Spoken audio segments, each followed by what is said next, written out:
Makikita dito sa aking likuran ang makapal na bilang ng mga turistang patuloy sa pagdagsa dito sa isang patok na pasyalan sa Baguio City, ang Igorot Stone Kingdom. Patuloy na dinarayo ng mga turista ang pamosong Igorot Stone Kingdom sa lungsod ng Baguio, isa sa city's tourist attraction and destination sa lungsod dahil sa naiiba o kakaiba nitong amenities, facilities and istruktura sa eksklusibong panayam ng Net25 Baguio News Team kay Igorot Stone Kingdom Administrator Ivan Paulo Velasco. Nakakatuwa niya na maraming mga turistang galing pa sa iba't ibang panig ng bansang patuloy na pumupunta sa lugar para magbigay ng suporta at tangkilikin ang ipinagmamalaking pasyalan sa syudad. Ayon pa sa Batang Velasco, isa pa sa kinagigiliwan ng mga turista sa bawat pagpunta sa ISK ay para masubukan ng bago at ipinagmamalaking zipline biking in the sky na binuksan lamang noong Disyembre ng nakaraang taon. Meron po tayong naidagdag na mga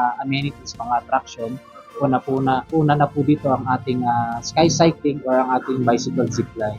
Siguro dahil sa excitement at thrill na bigay nito, first time nilang matatry din dito sa syudad ng Baguio. Dagdag pa ni Velasco na ginagawa nila umano ang lahat ng proseso para mas mapaunlad pa ang pasyalan kung saan magiging memorable ang kanilang pagbisita sa pamosong pasyalan. Tayo ay pinipilit na ibigay ang pinakamagandang serbisyo upang maging memorable ang kanilang pagbisita sa ating syudad na Baguio.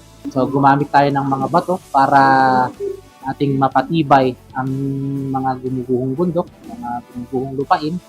At the same time, nilagyan na rin natin ng konting disenyo niya gamit din ang mga bato. Dala ng curiosity ang aming correspondent na si Ven Pongsila at kanyang kasama ay isa sa sumubok at nakaranas na tumawid sa kabilang bundok sa pamamagitan ng zipline bike in the sky kung saan inaming nakaramdam ng bagyang nervyos ngunit kinaya ang naturang super exciting na zipline. Huwag lang talagang titingin sa baba.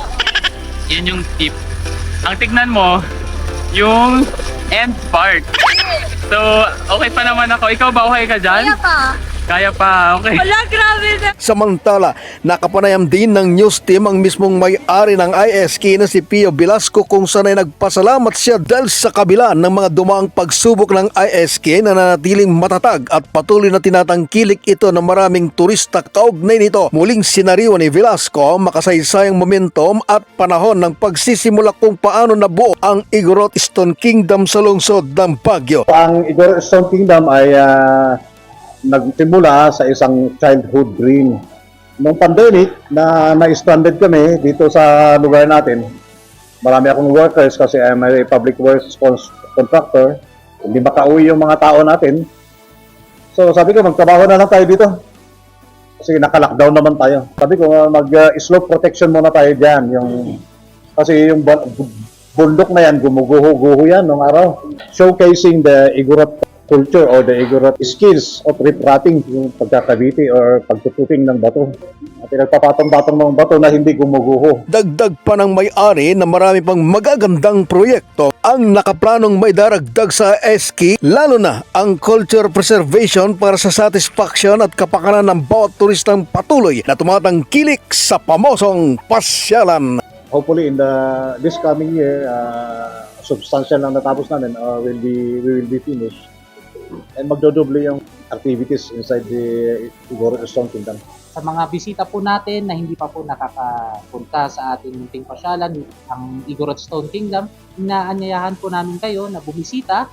Ngunit, maging responsable po tayo sa ating pagbisita. Hindi lang po sa ating pasyalan, kundi sa buong syudad ng Baguio. Mga kababayan, hep hep! Hooray! Welcome po kayo. Ini-invite namin kayo na pumunta dito sa atin at i-enjoy yung ating park.